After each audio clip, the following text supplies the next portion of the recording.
국회 측이 한덕수 탄핵 심판에서도 내란죄 철회를 요청했습니다. 한덕수 탄핵 심판은 19일 첫 변론이 시작됩니다. 이 사안과 관련해서 대통령 법률 대리인단이 입장문을 발표했습니다. 대통령에 이어서 권한대행 탄핵소추에서도 내란죄가 사라졌다. 국회 탄핵소추인단은 한덕수 총리에 대한 탄핵소추 사유에서 형법상 내란죄에 대한 소추 사유를 철회했다. 대통령에 대해서도 내란죄를 철회하고 내란 행위만을 살펴보겠다고 하더니 총리에 대해서도 내란죄를 철회했다. 이것이 의미하는 바는 간단하다. 애당초 내란죄가 성립되지 않으며 오로지 내란 몰이만이 있었음을 국회가 자인한 것이다.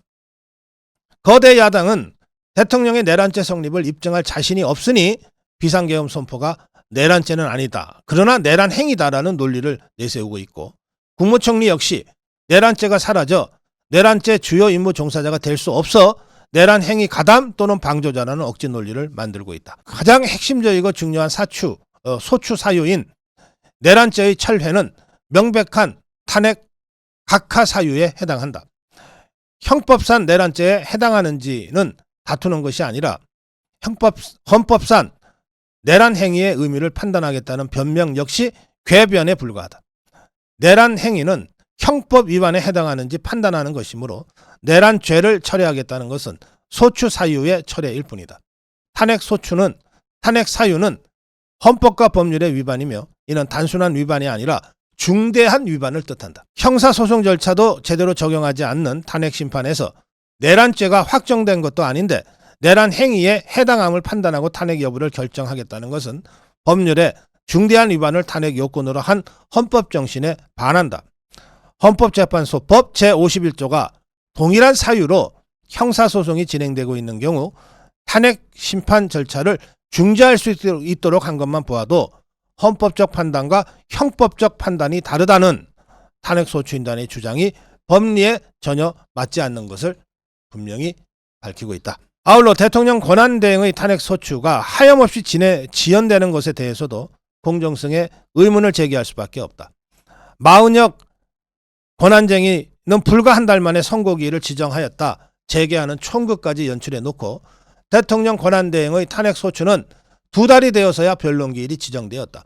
현재가 과연 무엇을 위해 존재하는지 국민들이 묻고 있다. 대통령에 대한 내란몰이를 위해 얼마나 더 증인들을 회유, 조작하고 헌법과 법률을 무시하는 주장을 늘어놓을 것인가.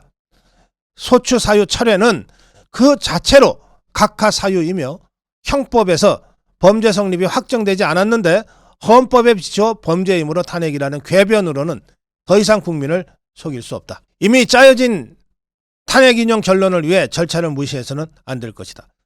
거짓으로 잠시 국민을 속일 수는 있어도 영원히 진실을 은폐할 수는 없다.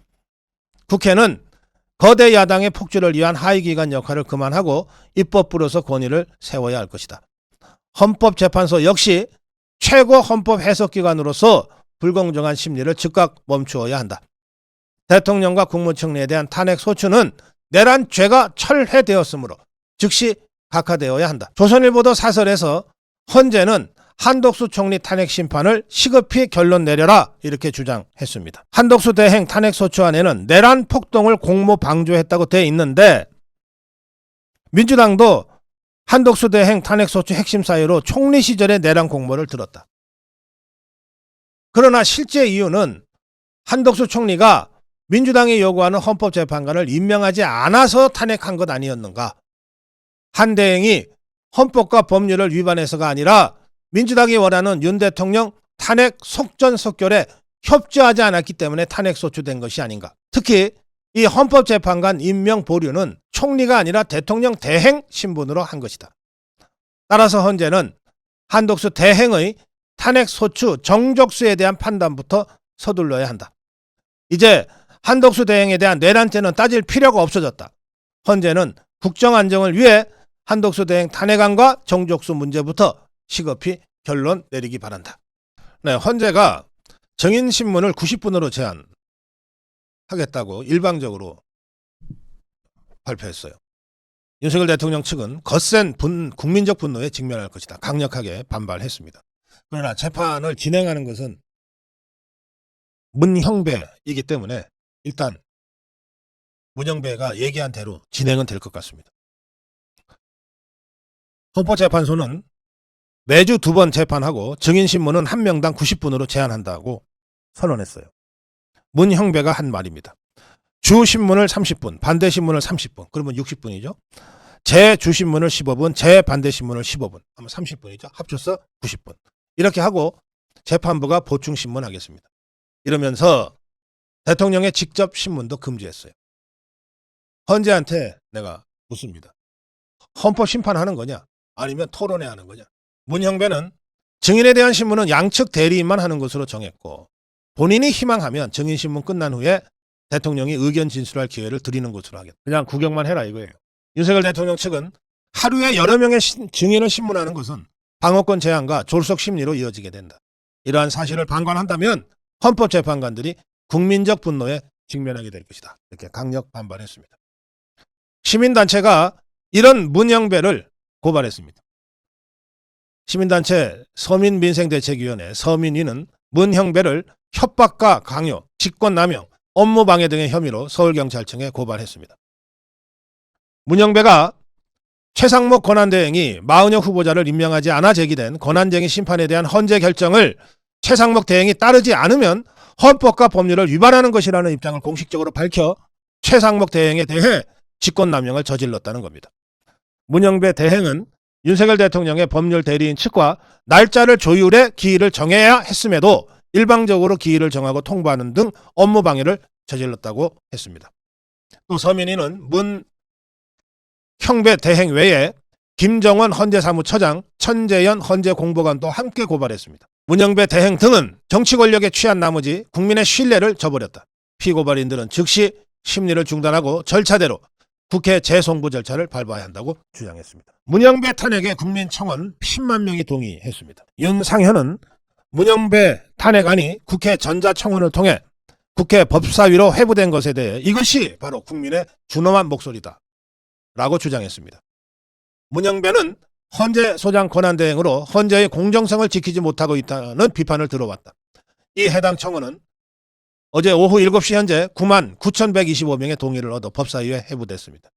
청원인은 문형배 판사의 재판 과정이 편향적임을 전 국민이 느끼는 바와 같음이라면서 탄핵 청원을 제시했습니다. 지금 처음부터 끝까지 불공정의 연속이었다.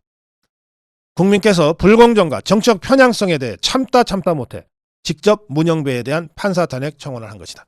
이게 윤상현의 주장입니다. 정론 1쯤이었습니다.